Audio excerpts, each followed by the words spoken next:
वहां मरवाया राम से रावण वीद विरवान, फिर मरवाया राम को दोबारा। मैंने कहा ये पॉलिसी सिर्फ रावण और राम के लिए थोड़ी है, हमारे लिए भी है। अगर परमात्मा का नियम है, ये केवल रावण और राम के लिए नहीं है, जिसके अंदर भी अहम पैदा होता है ना उसके लिए है। फिर चाहे प्रचारक ही क्यों ना हो वाल्मीकि महाराज का, फिर चाहे उपासक ही क्यों ना हो वाल्मीकि महाराज का, क्योंकि कुदरत सभी को एक सम्मान देती है। जब सूरज निकलता है सबको एक जैसी रोशनी देता है। उसने कभी सोचा कि ये घर बड़ी जाति का है, ज्यादा रोशनी होनी चाहिए, ये घर छोटी जाति का है, कम होनी चाहिए? सोचा कभी सूरज ने? जब बारिश आती है सबके लिए एक जैसी आती है। जब हवा चलती है वो कभी देखती है ये फलानी जाति का घर है, ये फलाने के यहाँ ज्यादा आनी चाहिए, यहाँ कम आनी चाहिए। हवा सबके लिए एक समान है। सबके शरीर में खून है, सबको भूख प्यास गर्मी सर्दी का एहसास होता है। सब भोजन करके अपने शरीर को पालते हैं। सबका पैदा होने का तरीका भी एक जैसा, सबका मरने का तरीका भी एक जैसा। इसका मतलब कुदरत में कोई फर्क नहीं है। तो फर्क किसके अंदर होता है? हमारे जैसे मैनेजर, हमारे जैसे जो लोग हैं ना। अच्छा, एक बात मैं क्लियर करूं, जो बोले सो निर्भय भगवान वाल्मीकि महाराज की जय। हम कहते हैं सृष्टिकर्ता वाल्मीकि महाराज, जब वाल्मीकि दयावान, जो दया करता है वो दयावान है, इसमें कोई शक नहीं है। वास्तविक जो शब्द है ना उन्हीं के लिए है। कई बार मैं हैरान होता हूं कि इतने बड़े बड़े शब्द वाल्मीकि परमात्मा के साथ जुड़े हुए हैं। करुणा सागर एक शब्द है, करुणा लिखा हुआ भी है। करुणा का मतलब होता है दया, प्रेम। वो करुणा के सागर है। सागर का मतलब समुद्र होता है। इसमें कोई दो राय नहीं कि वाल्मीकि महाराज करुणा के प्यार के समुद्र हैं। इसमें कोई दो राय नहीं है। तो दुख की बात पता क्या है कि हमारे जो पिता है ना वाल्मीकि महाराज, वो प्यार के समुद्र हैं। तो हम एक बूंद भी करुणा के अपने में समा पाए? हमारे अंदर करुणा की एक बूंद है? तो जो हमारे पिता है, जो वास्तविक हमारे ईश्वर हैं, उनका नाम है करुणा सागर, प्यार के समुद्र। तो हमारे में एक बूंद तो नजर आनी चाहिए ना करुणा की। तो करुणा सागर की संतान की करुणा कहां खो गई, इसी बात की चिंता है।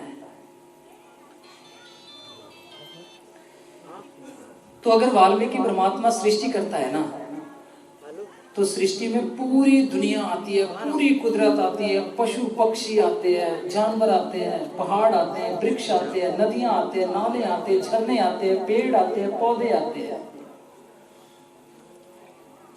तो पार ब्रह्म परमात्मा वाल्मीकि महाराज क्या लिखते हैं, जो बोले सो निर्भय भगवान वाल्मीकि महाराज की जय। तीन चीजों को पहचान लो, आपका जीवन वाल्मीकि महाराज के मुताबिक हो जाएगा। पढ़ा कितने हैं जी? क्या हाल चाल है? कितने पढ़ा है जी परमार्थी जी? 6। काल कितने हैं? 3। पहलू कितने हैं? 2।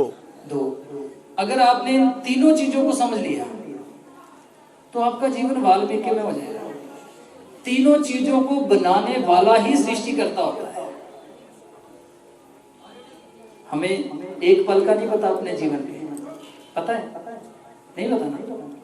तो वाल्मीकि महाराज ने तीनों कालों को संभाला हुआ है, आरंभ से आज तक संभाला हुआ है। तो व्यक्ति थोड़ी कर सकता है, इंजीनियर थोड़ी कर सकता है। जो शब्द है ना सृष्टि करता, वो उन्हीं के लिए है, ये किसी और के लिए नहीं है। तो मगर मैं चाहता हूं कि जो उनकी शख्सियत है ना, बहुत बड़ी शख्सियत है वाल्मीकि महाराज, बहुत बड़ी, हमारी सोच से भी ऊपर। जहां पर आप पीएचडी करके आपकी सोच जाके रुकती है ना, वहां से वाल्मीकि महाराज की कलम शुरू होती है। जहां पर आप सबसे उच्च शिक्षा प्राप्त कर लेते हो ना, मास्टर करके बैठ जाते हो, तो वहां पर उस जगह पर जाकर वाल्मीकि महाराज की कलम शुरू होती है।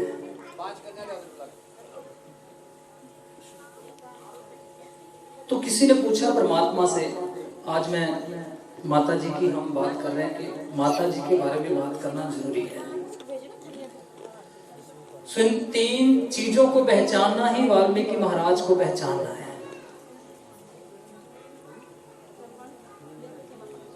एक दिन मुझे एक भाई मिले, वो कहते जी मैं 32 साल से धर्म समाज में हूं।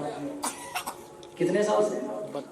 32 साल से। मैं पैदा भी नहीं हुआ था, पैदा भी नहीं, मेरा नामो निशान भी नहीं था जब से धर्म समाज में है।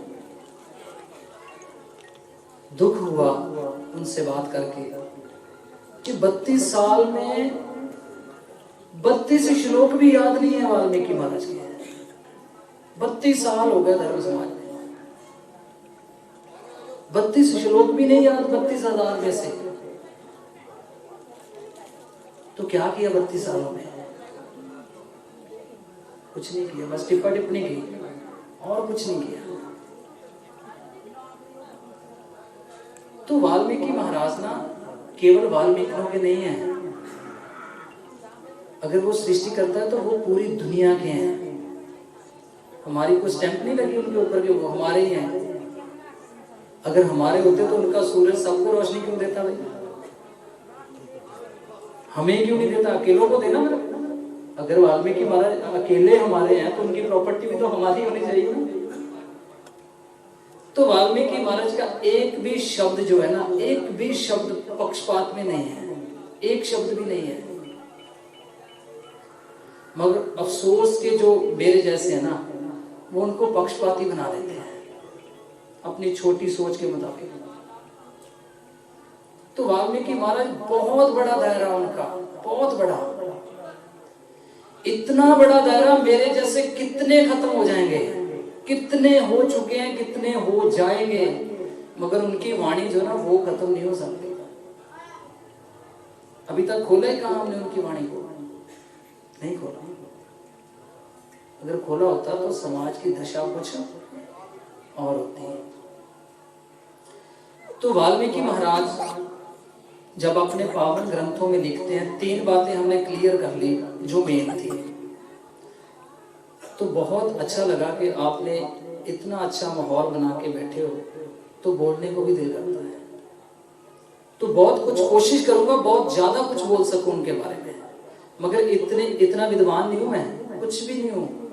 जो एक सेवादार की चप्पल के नीचे रेत होती है ना, उसका एक कण भी नहीं हूं मैं, एक कण भी नहीं हूं। जिस दिन हम स्टूडेंट बन गए ना, स्टूडेंट, हमारे में प्रोफेसर ज्यादा है, स्टूडेंट बहुत कम है। स्टूडेंट का मतलब होता है सीखना। तो किसी ने मुझे कहा बार इटली में कहा कि अरे आपने तो सिरा कर दिया सत्संग। मैंने कहा नहीं भाई, कुछ नहीं, इससे आगे भी बहुत कुछ है। अभी जितना मैंने बोला यहाँ पर वाल्मीकि महाराज की जो थ्योरी है वो खत्म नहीं हो जाती, इससे आगे बहुत कुछ है। जो मुझसे आगे बैठा ना, उससे आगे भी बहुत कुछ है। आधा ला इसीलिए है वाल्मीकि महाराज के नाम के अंदर कि व्यक्ति कभी पूरा नहीं हो सकता, चाहे जो मर्जी कर ले। तो वाल्मीकि महाराज का पावन ग्रंथ योग वशिष्ठ। योग का मतलब है मेल, जुड़ जाना। वशिष्ठ का मतलब है खास, खास मेल। योग वशिष्ठ 2 शब्दों को मिला के एक शब्द बनता है। जैसे शोभा, यात्रा, 2 शब्द है, 2 शब्दों से एक शब्द बनता है। वैसे योग वशिष्ठ 2 अलग शब्द है, मगर जब इनका संगम होता है तो ये एक हो जाते हैं। योग प्लस वशिष्ठ, खास मेल, आत्मा और परमात्मा का मेल, इसलिए इसको आध्यात्मिकतावादी ग्रंथ कहा जाता है। तो वाल्मीकि महाराज ने नींव पैदा की, आध्यात्मिकता की नींव उन्होंने रखी। तो आज अध्यात्म इतना बड़ा है ना, पूरी दुनिया पे राज कर रहा है। भारत से शुरू होके पूरी दुनिया में कोई कंट्री ऐसी नहीं है जहां मेडिटेशन ऑफिस नहीं खुला है। वहां तो ऑफिस ही कहते हैं, हम यहाँ सत्संग घर कहते हैं। वो अपनी भाषा में ऑफिस ही कहते हैं, वो मेडिटेशन ऑफिस है जी, आप जाते हो। तो मेडिटेशन जो है ना वो वाल्मीकि महाराज ने शुरू की है, वो आपकी अंदरूनी शांति के लिए। नाम क्या है? शांति नगर। शांति है किसी में? नहीं है ना। नाम क्या है? एकता नगर। एकता किसी में भी नहीं है, नाम है एकता नगर। तो नाम रखने से होगा? नहीं हो सकता। अगर एकता करोगे तो एकता हो जाएगी। तो बार बार परमात्मा अपने पावन ग्रंथ में आगे क्या लिखते हैं? जो बोले सो निर्भय भगवान वाल्मीकि महाराज की जय। तो उनके शिष्य महर्षि भरद्वाज उनके पास आए और एक इतना सुंदर प्रश्न किया उन्होंने। कहते पिताजी, इस दुनिया के अंदर सच में परमात्मा है या नहीं है? सीधा सा सवाल, सीधा सवाल किया 14 साल की उम्र में कि परमात्मा है या नहीं है। बड़े तरीके परमात्मा दिखाने के, ऐसा लोगों ने सिस्टम शुरू किया है ना परमात्मा दिखाने का। यहाँ तो टिकट पे परमात्मा दिखाते हैं लोगों को। और कुछ लोग तो ऐसे बात करते हैं जैसे रोज रब के साथ ये चाय पी के आते हैं।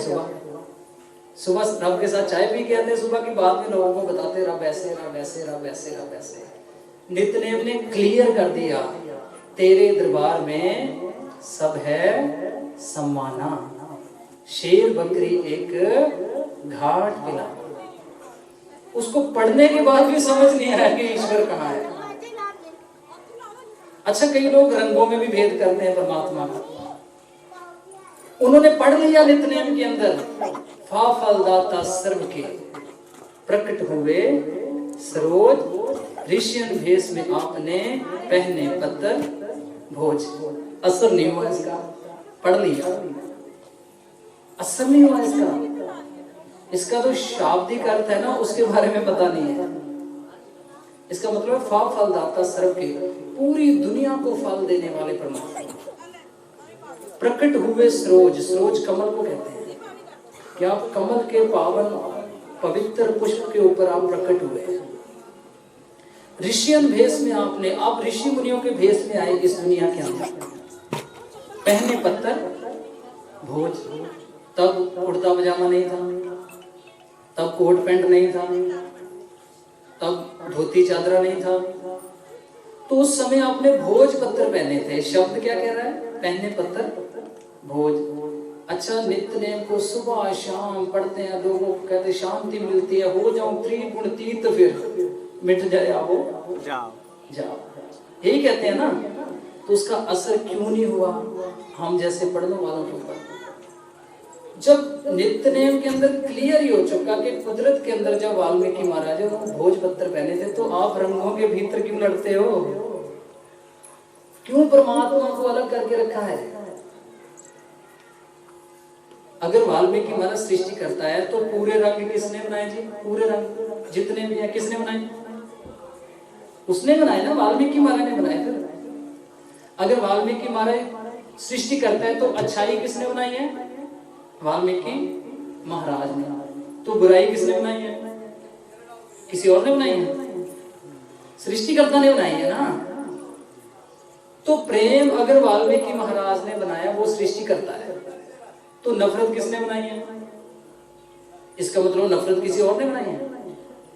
जब सृष्टिकर्ता क्रिएटर ही वो है तो वही बनाएगा ना सब कुछ। तो इसीलिए ईश्वर वाल्मीकि क्या लिखते हैं? कहते हैं लोगों ने बहुत से तरीके शुरू किए हुए ईश्वर दिखाने के। कोई कहता रब परमात्मा गुरुद्वारे में है, हम वहां चले गए। दूसरे ने कहा नहीं नहीं, परमात्मा तो मंदिर में होता है, तो हम मंदिर में भी चले गए। तीसरे ने कहा नहीं, परमात्मा तो मस्जिद में होता है, तो हम मस्जिद में भी चले गए। चौथे ने कहा नहीं, परमात्मा तो चर्च में होता है, तो हम चर्च में भी चले गए। अभी नोट कीजिए, किसी ने कहा गुरुद्वारे में, किसी ने कहा मंदिर में, किसी ने कहा मस्जिद में, किसी ने कहा चर्च में। जहां पर भी हमें किसी ने एड्रेस दिया, हम वहां चले गए।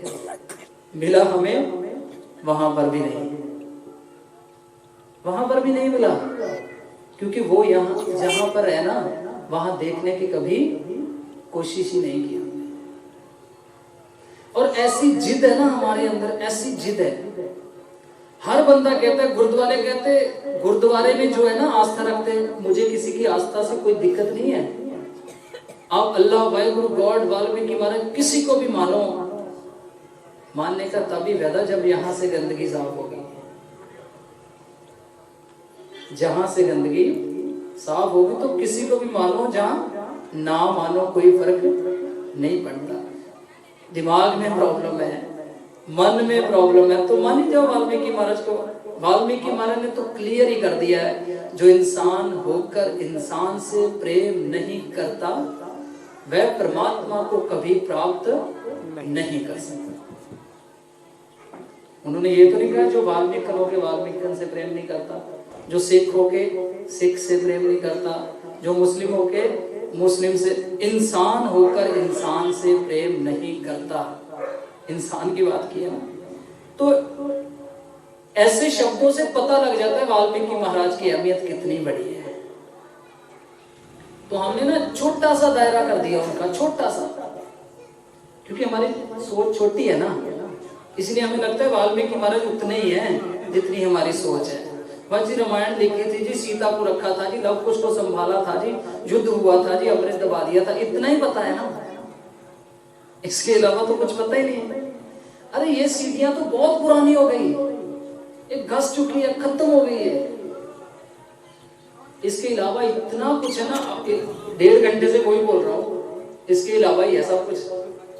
जो बोले सो निर्भय भगवान वाल्मीकि महाराज की जय। और इतनी जिद है ना हमारी दुनिया के अंदर, गुरुद्वारे वाले कहते हैं कि यहीं पर है राम, मंदिर में नहीं है। तो मंदिर वालों के में यही जिद है कि भाई मंदिर में ही है, मस्जिद में नहीं है। तो मस्जिद वाले कहते हैं हम किसी से कम नहीं, भाई यहीं पर है, चर्च में नहीं है, इसी जिद में है। ये दौड़ इतनी भयानक है, व्यक्ति पैदा होता है, मर जाता है, दौड़ खत्म नहीं होती। हमारा धर्म बड़ा अच्छा है, दूसरा कहता हमारा धर्म बड़ा अच्छा है, तीसरा कहता हमारे धर्म की कोई रीस ही नहीं कर सकता, चौथा कहता हमारे मुकाबले कोई खड़ा ही नहीं हो सकता। तो इंसानियत कहाँ गई? कहाँ है इंसानियत? जिस इंसानियत की बात गुरुओं ने की, कहां पर है? मानस की जात सभ्य एको पहचान हो, कहां है इंसानियत?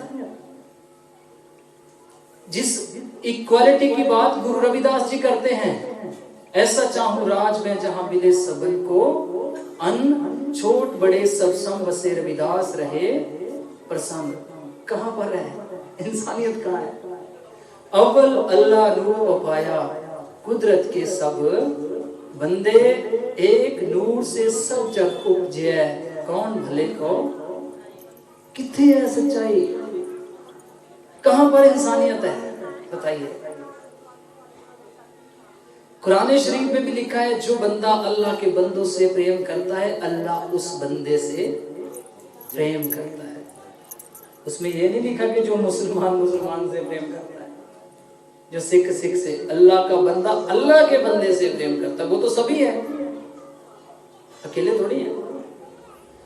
तो ऐसी मानसिकता को छोड़ो। वाल्मीकि महाराज पक्षपात में कभी भी सहमति नहीं देते हैं, कभी नहीं देते हैं।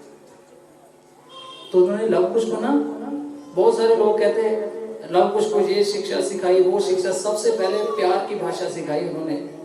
प्रेम सत्य स्वरूप ग्रंथ जो है ना, उसका ज्ञान दिया सबसे पहले। तो उनकी छोटी छोटी बातों में ना इतना प्यार होता था ना, बड़े बड़े महात्मा उनके पैरों में गिर जाते थे। वो जुबान से ऐसी चोट मारते थे, एहसास करवाते थे। अच्छा, 7 राजे थे जिन्होंने एक रावण को मारा। उनके पास अपनी सेना थी, बड़े हथियार थे, घोड़े थे, रथ थी। तो लव कुश के पास क्या था? रथ थी?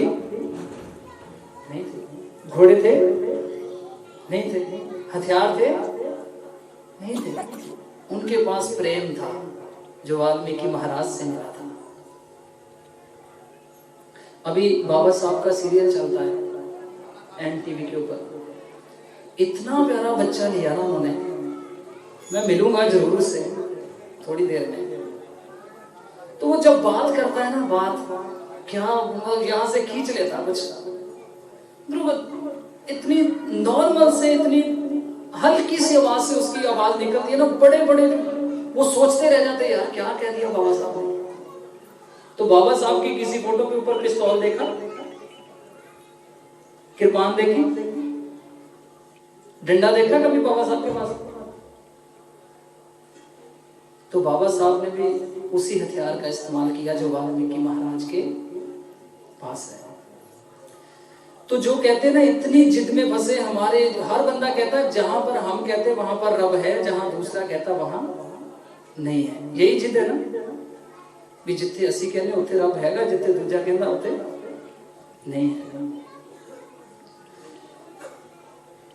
हमारे नाम दान में ज्यादा शक्ति है, यही लगता है हमें कि जो नाम हम जपते हैं ना वो नाम सही है, जो दूसरा जपता है वो नाम गलत। हर किसी को ऐसा लगता है, हर किसी को लगता है कि जो नाम हम लेते हैं ना ईश्वर का, जो नाम हमने रखा है वो नाम सही है, जो दूसरे ने रखा वो नाम गलत है। तो वाल्मीकि महाराज इसके बारे में क्या लिखते हैं? योग शिष्ट ग्रंथ अध्याय नंबर 4 में लिखा है, इंसान अपना पूरा जीवन, इंसान अपना पूरा जीवन परमात्मा को ढूंढने में ही गुजार देता है। दोबारा सुनिए, इंसान क्या कहा? इंसान कहा। और वाल्मीकि महाराज का जितना भी ग्रंथ है ना, हे मानव, हे इंसान है, कोई व्यक्ति विशेष का उसमें नाम नहीं है, ऐसे ही चलता है। इंसान अपना पूरा जीवन जितना भी है उसके पास परमात्मा को ढूंढने में ही गुजार देता है। कहते ढूंढना उसको पड़ता है जो खो जाता है, जो खोए नहीं उसको ढूंढने की क्या आवश्यकता है। कहते इंसान उसी को ढूंढ रहा है, उसी को जिदोजिदी ढूंढ रहा है। सुबह हमारे घर के पास ना 4 स्पीकर लगे होते हैं घर के आसपास, समझ किसी की नहीं आती।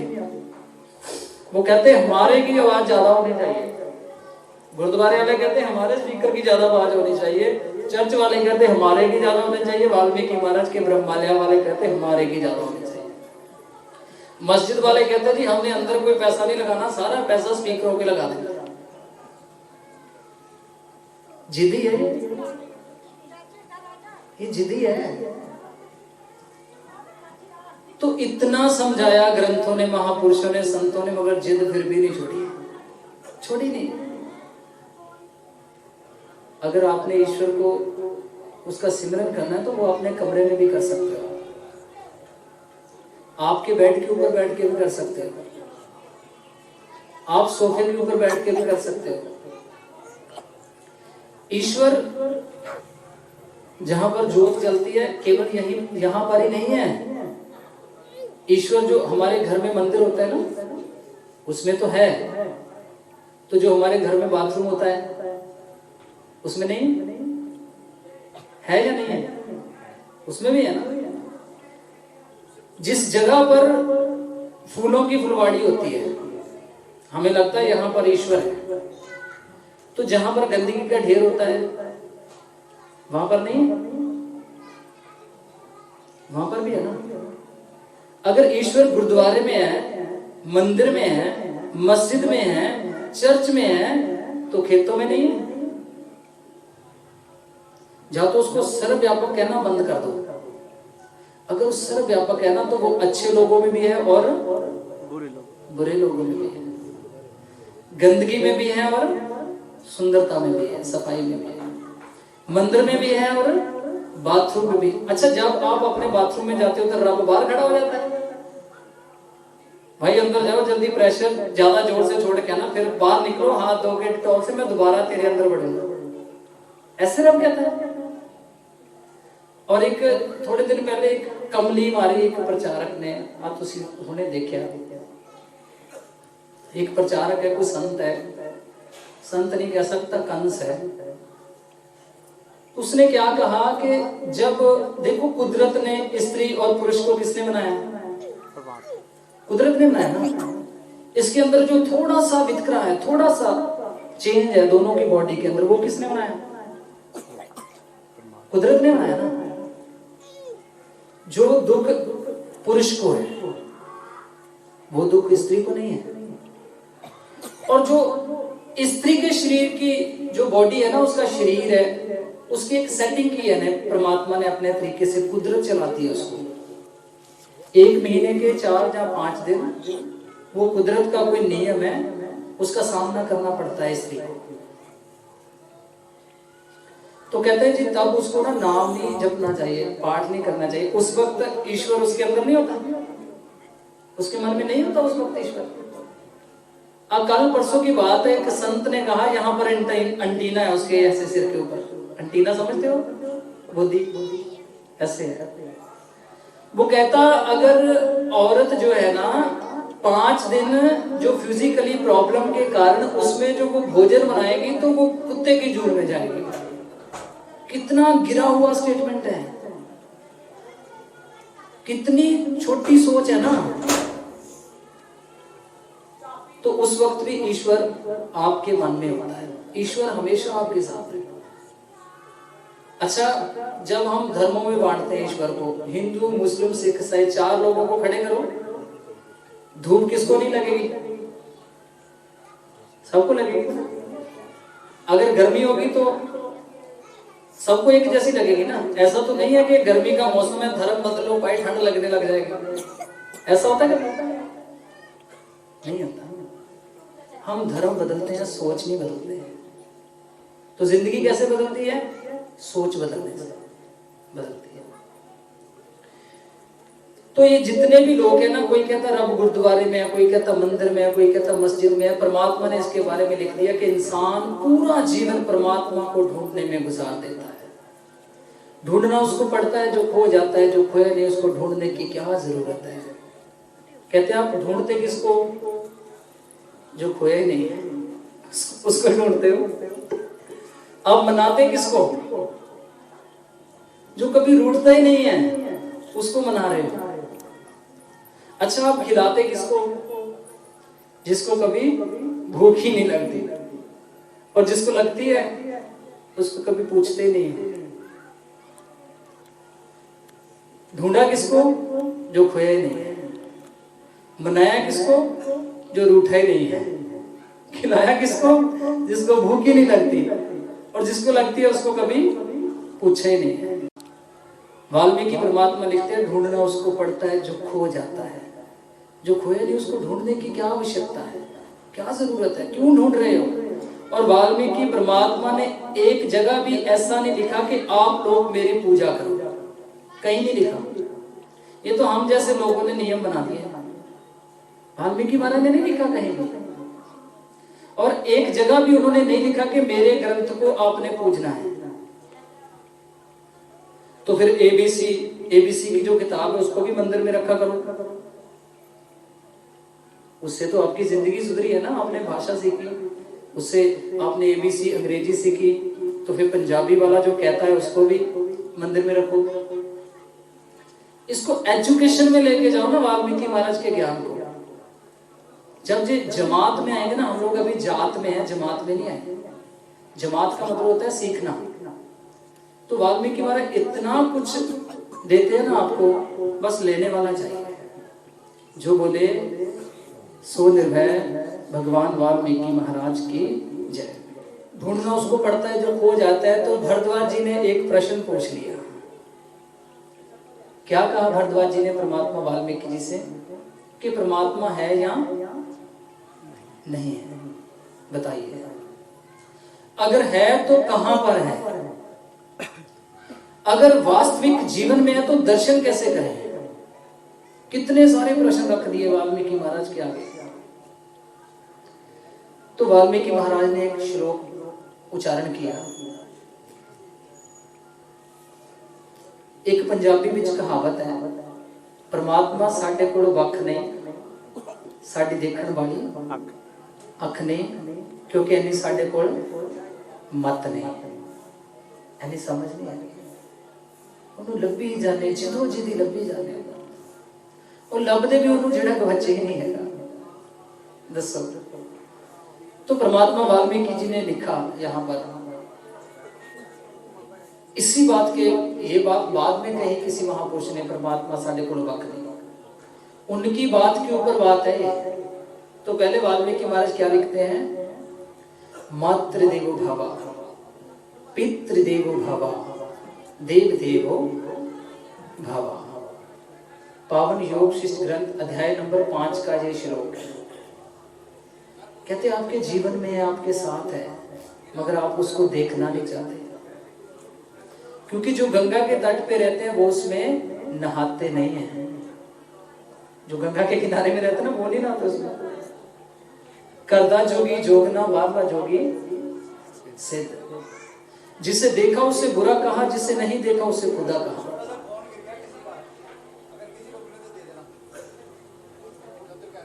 तो परमात्मा वाल्मीकि महाराज क्या लिखते हैं, मातृ देवो भव, पितृ देवो भव, देव देवो भव। इसका शब्दार्थ क्या है, मातृ। मातृ का मतलब पता क्या होता है,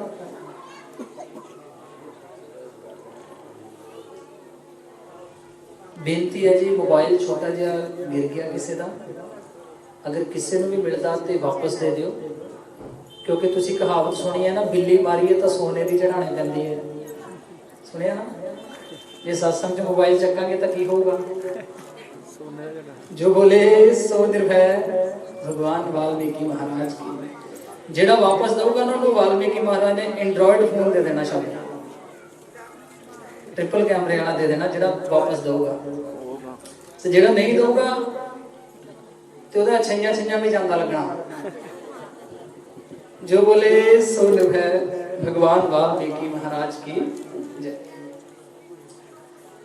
अच्छा, मातृ देवो भव, पितृ देवो भव, देव देवो भव। इसका मतलब क्या है, मैंने बोल दिया, अगर मिल जाएगा आपको दे देंगे, तब तक आप नहीं, यहाँ नहीं गिरा, यहाँ नहीं गिरा। मातृ, मातृ का मतलब होता है रास्ते में गिरा, हमारी माँ।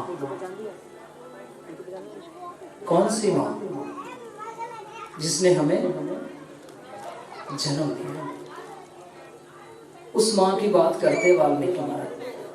शांति बना के बैठिए, बहुत अच्छी बात सुनाने जा रहा हूं आपको, बहुत ही अच्छी है, शायद सुनी नहीं होगी कभी। मातृ देवो भव, पितृ देवो भव, देव देवो भव। मातृ का मतलब होता है माँ। कौन सी माँ, जिसने हमें जन्म दिया। उस माँ की बात करते हैं वाल्मीकि महाराज, किसी दूसरी की नहीं करते, उसकी बात करते हैं जिस माँ ने हमें जन्म दिया। मातृ देवो भव, कहते तुम्हारी माँ, वो माँ जिसने हमें जन्म दिया।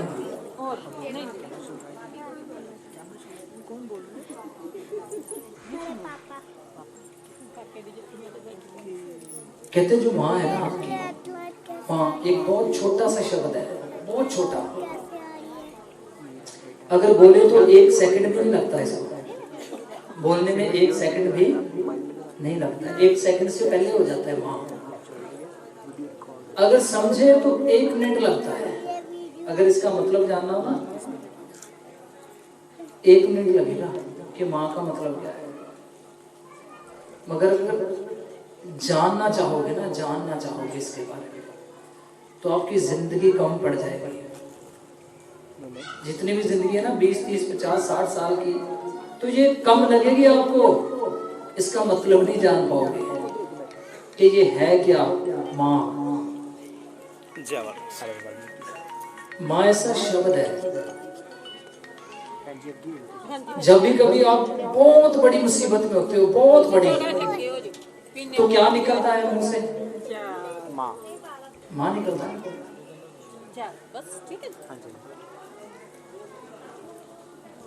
वाल्मीकि महाराज कहते माँ वो है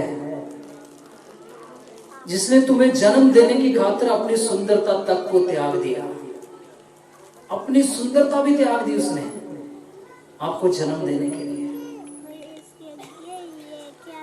कुंवारी लड़की, शादीशुदा औरत और माँ के शरीर में जमीन आसमान का फर्क होता है। कहते माँ वो है जिसके शरीर में से तुझको शरीर मिला, जिसके खून में से तुझको खून मिला, जिसके श्वास में से तुझको श्वास मिले, उस माँ की बात करते हैं वाल्मीकि महाराज। किसी और की नहीं करते, एक ही माँ की बात करते हैं जिसने हमें जन्म दिया, उसके अलावा कोई नहीं है। मुझे किसी ने पूछा आप माँ को मानते हो? मैंने कहा 1000% मानता हूँ, 1000%। कहते कौन सी माँ? उन्हें लगा शायद नाम लेगा, किसी का 8-9 तरह की माँ है ना, किसी का नाम लेगा। मैंने कहा वो तो एक ही है, एक ही है वो जिसने मुझे जन्म दिया। मैं नहीं उसके अलावा किसी को मानता, ना मुझे जरूरत है। वो माँ जिसे वाल्मीकि परमात्मा लिखते हैं मातृदेवो भव। कहते तुम्हारी माँ के अलावा तुम्हारे लिए कोई साध्वी नहीं हो सकती। अगर कोई साध्वी है ना आपके लिए, तो वो कौन है? आपकी माँ। आपकी माँ के अलावा, उस माँ के अलावा जिसने आपको जन्म दिया, आपके लिए कोई देवी नहीं हो सकती। उस माँ के अलावा जिसने आपको जन्म दिया, उस माँ के अलावा जिस माँ ने आपको जन्म दिया, आपके लिए कोई पूजनीय नहीं हो सकती। ये वाल्मीकि महाराज लिखते हैं मातृदेवो भव। कहते अगर उसके प्यार और उसकी तकलीफ को समझना है ना, समझना है तो थोड़ा सा, जब हम 9 महीने तक, 9 महीने का टाइम हमारे जन्म के भीतर होता है, सभी उनके सेवादार ऐसे बैठे थे, वाल्मीकि महाराज ऐसे बैठे थे जैसे आज उनका स्वरूप है, ऐसे वो अपने आसन के ऊपर बैठते थे। और उन्होंने एक प्रश्न पूछा सबसे। कहते सारी दुनिया कहती है कि प्यार अंधा होता है। सुना आपने ना, लव इज ब्लाइंड, प्यार अंधा होता है। सबने सुना, बड़ी बड़ी किताबें, दीवारों पर भी लिखा होता है कि प्यार भाई अंधा होता है। जब किसी लड़का लड़की की बात होती है ना, तभी हम यही कहते प्यार में अंधे हुए हैं, यही कहते हैं ना। किसी को गलत कहना बहुत आसान होता है, ऐसा तो कोई लगता नहीं। 1 सेकंड लगता है किसी को गलत कहना, मगर जब किसी की तरफ 1 उंगली करते हो ना, 3 अपनी तरफ होती है। तो परमात्मा वाल्मीकि महाराज क्या लिखते हैं? जो बोले सो निर्भय भगवान वाल्मीकि महाराज की